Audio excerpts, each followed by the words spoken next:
The story picks up from the last episode. Esther's plan failed, Elijah left, and Cole fled, leaving only Rebecca by Klaus' side. Rebecca discovered that the Wickery Bridge was made from white oak, so she burned the wood. Meanwhile, Alaric developed a dark alter ego. Damon and Sage uncovered a way to kill the originals, but Sage betrayed Damon. Damon finds another way to kill the originals, and he and Stefan plan to use the new weapon to take out Klaus. To help the Salvatore brothers, Alaric has put on the resurrection ring once more. Afterwards, the Salvatore brothers distribute the 12 newly made wooden stakes among their allies. Currently, there are only 2 originals in town, Klaus and Rebecca, since the lives of all 5 originals are linked, meaning if one dies, they all die. They set their assassination target on Rebecca and even rehearsed a strategy for it. Meanwhile, Klaus, in an effort to break the life link, has tracked down his older brother Finn. Finn, still longing for death as a form of release, warns Klaus to enjoy his remaining days,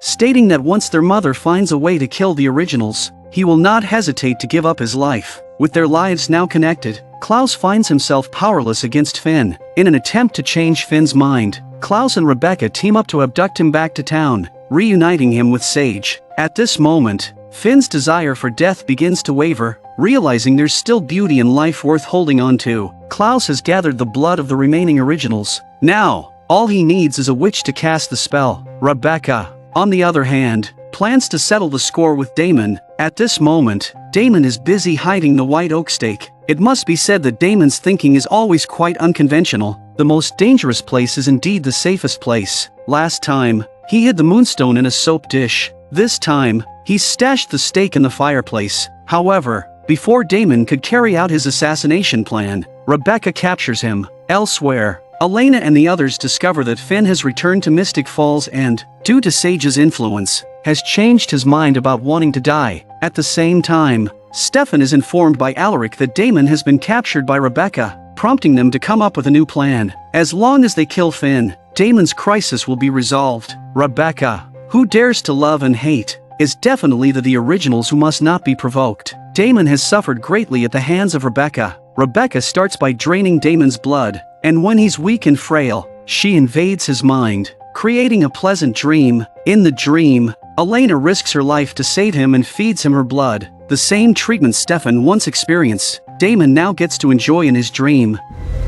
It's not fun when someone messes with your thoughts, is it?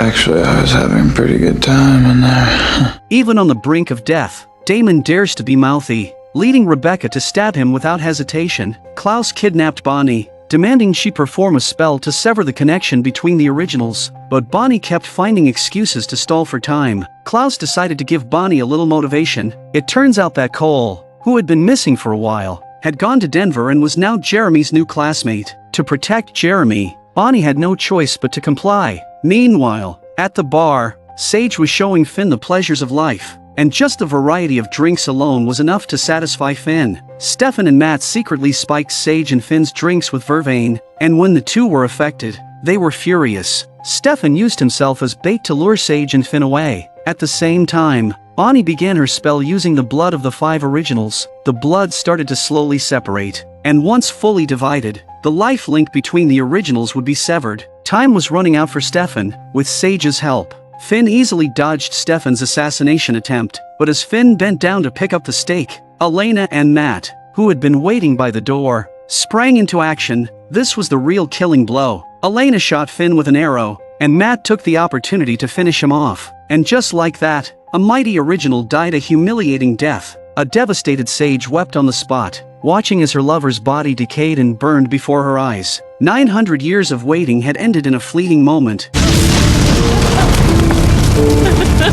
Luckily, Klaus had forced the witch Bonnie to sever the connection between the 5 originals, or else the other 4 originals would have perished as well. Klaus didn't make things difficult for Bonnie. As Bonnie was leaving, she saw Damon covered in blood, barely clinging to life after being tortured by Rebecca. Meanwhile, Stefan and the others were preparing to celebrate, only to have Bonnie inform them that the other 4 originals were still alive. She had cast the spell to break their bond. Stefan was filled with rage. They had been so close to wiping out the entire original family. Bonnie was overwhelmed with guilt. She hadn't known about Stefan's plan beforehand, and to protect Jeremy and her mother, she had no choice but to aid the enemy. Upon learning that Damon was in dire straits, Stefan wanted to go fight Klaus to the death, but Elena tried her best to stop him. However, Stefan was already blinded by hatred. After Stefan left, Caroline tried to comfort Elena. I miss well-adjusted Stefan. Unexpectedly, Stefan flew back the next moment. It turned out that Sage had brought her minions to seek revenge.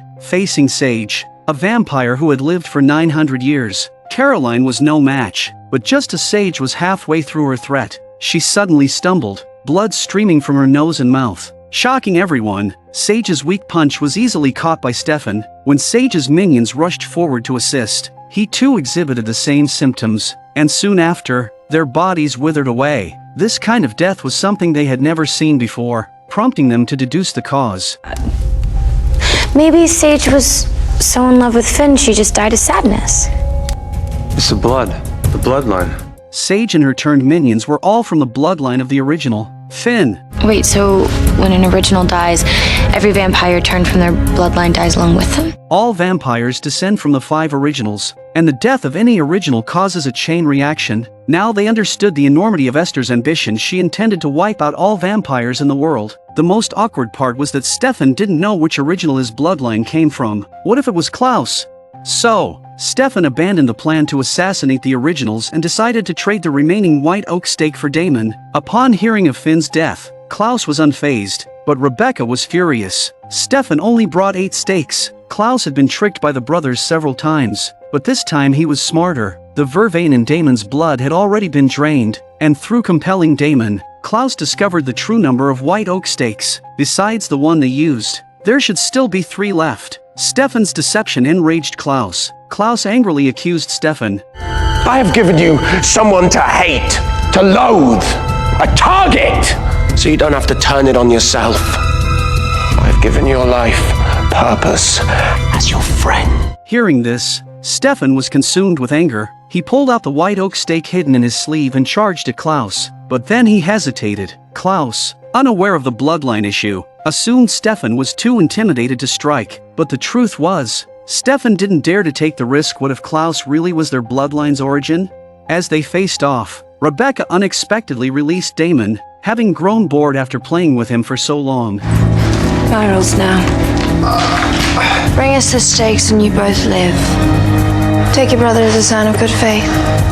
After the Salvatore brothers left, Klaus questioned his sister's actions. This is letting the tiger return to the mountain. What if they turn on us?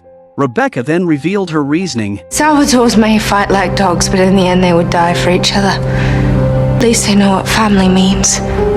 The Salvatore brothers began to retrieve the wooden stakes. With the last white oak stake in Alaric's possession, when Damon showed up to ask for the white oak stake, Alaric discovered that the stake had mysteriously vanished. Alaric had been at home the entire time, so it was impossible for anyone to have stolen the stake right under his nose unless it was him. Are you telling me that your vampire-hating alter ego has a stake that could kill an entire line of vampires, possibly mine? That's exactly what I'm telling you. The death of one of the original vampires had brought the biggest secret in the vampire world to light. When an original dies, their entire bloodline perishes with them. To help the Salvatore brothers investigate their bloodline origin, Elena decided to find Jeremy. As for which Salvatore brother would escort her, Stefan gave the opportunity to his brother, Damon. Meanwhile, Rebecca returned to school and got into an argument with Caroline over party decorations. Surprisingly, Matt sided with Rebecca, leaving Caroline fuming as she stormed off. In reality,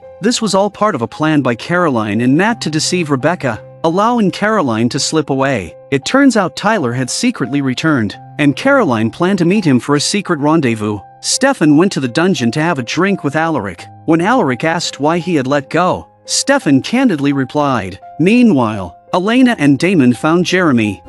Fighting my bloodlust, trying to gain control of my life again. None of that matters if she has feelings for somebody else.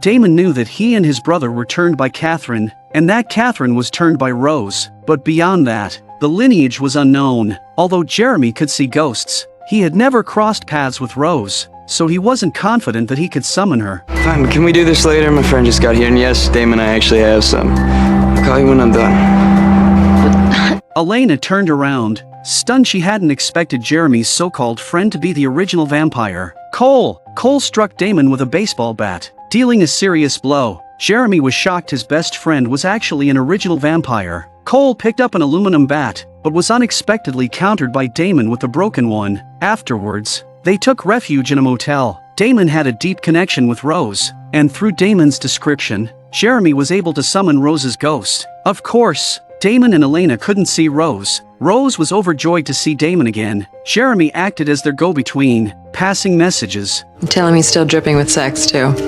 She misses you. And tell him that I'm rooting for him and Elena. She misses both of you. But Jeremy wasn't exactly a competent translator. Rose told them that the vampire who turned her wasn't an original, but a vampire named Mary. She needed time to investigate Mary's whereabouts. Meanwhile, Caroline and Tyler were having a secret rendezvous in the woods. To cover for Caroline and Tyler, Matt played the gentleman and spent the entire day with Rebecca. However, Rebecca, who had been used and betrayed multiple times, was now suspicious of everyone's motives, so Matt's kindness seemed insincere to her. Unexpectedly, Matt righteously retorted, questioning whether something as simple as walking a girl home had to be seen as having an ulterior motive. He lamented how the world had grown so cynical and mistrustful. Rebecca smiled faintly. Her instincts were usually spot on, but this time Rebecca was shocked by Matt's tenderness and domineering nature. She was still a love-starved, naive girl at heart. When Rebecca returned to the mansion, she found her mother had been waiting for her for quite some time. The last time they parted, they were mortal enemies, yet her mother dared to come back. Rebecca used teleportation to pin her mother against the wall. Give me one good reason why I shouldn't kill you right now. Because I'm dying. Meanwhile, Stefan and Alaric's conversation turned to their dark sides. When you think about it, there is a traceable reason for Alaric's emergence of the evil and aggressive dark personality. His ex-wife became a vampire and abandoned him, and then his ex-girlfriend Jenna was killed by a vampire. Vampires had taken away Alaric's two great loves, yet he still befriended them. It was no wonder Alaric's dark side despised him so much so that it even stabbed the body they shared. The reason Klaus wasn't home was that he had come to collect a debt. The last white oak stake had been hidden by Alaric's dark persona, who stubbornly refused to reveal itself. Klaus suggested simply killing Alaric, reasoning that even if they couldn't find the stake, it wouldn't be a big loss. To save Alaric's life, Stefan had to reveal the truth about the bloodline. If an original dies, their entire bloodline dies with them, so they must find and destroy that last white oak stake. Get it? We need you to pass out. Which means that I feel totally justified doing this. One of the biggest criticisms of the Vampire Diaries is the love triangle involving the female lead, who constantly wavers between the Salvatore brothers, creating a tangled and confusing relationship. But now the situation had finally become clear. When the Salvatore brothers shared information, Stefan learned that his brother and Elena were staying together at a motel. Although they were hiding from the originals, Stefan couldn't help but furrow his brow this time. He was truly worried. Jeremy, too, was unhappy with the growing closeness between his sister and Damon. He preferred Stefan as a brother-in-law. At that moment, Damon returned from outside, and the siblings quickly ended their conversation. Damon had no intention of taking advantage of the situation, so when the siblings fell asleep, he sat alone on the couch, drinking in silence. Damon's brooding and sexiness at that moment were utterly captivating, and Elena, who was pretending to sleep, couldn't help but steal glances at him. The look in their eyes confirmed it was the feeling of love. One restless heart ignited another that had long been suppressed. Damon lay down beside Elena, and they began talking about the late Rose. Elena was surprised to learn that in Rose's final moments, Damon had created a dream of paradise for her. Why don't you let people see the good in you? Because when people see good, they expect good. And I don't want to have to live up to anyone's expectations. Damon's heart was clearly so gentle and kind. This was a secret Damon had buried deep within him, and his openness made Elena's heart race. But when Elena thought of Stefan, she hesitated again, only for Damon to secretly take her hand. At first, Damon was confused by Elena's sudden departure, but he quickly followed after her.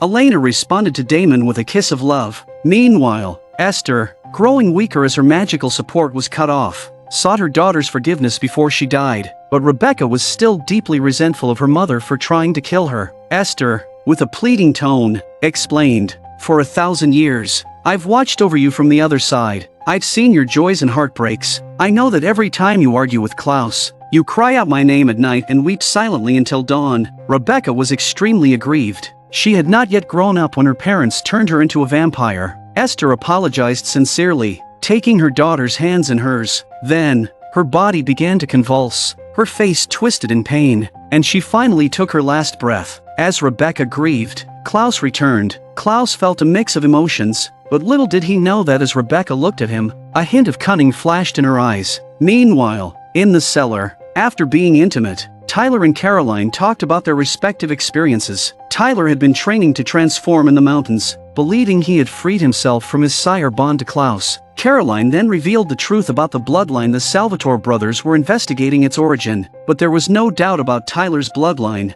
If Klaus fell, Tyler would surely die. Damon and Elena were making out, but Jeremy happened to see them. It turned out that Rose had found Mary's location. The atmosphere was extremely awkward. Jeremy was deeply disappointed in his sister's change of heart. They set up at night and arrived at a gloomy, ancient castle. Damon and Elena instructed Jeremy to stay outside while they ventured inside to explore. Damon warned Elena that Mary was an old and terrifying vampire, with a notorious habit of hoarding things. Super creepy.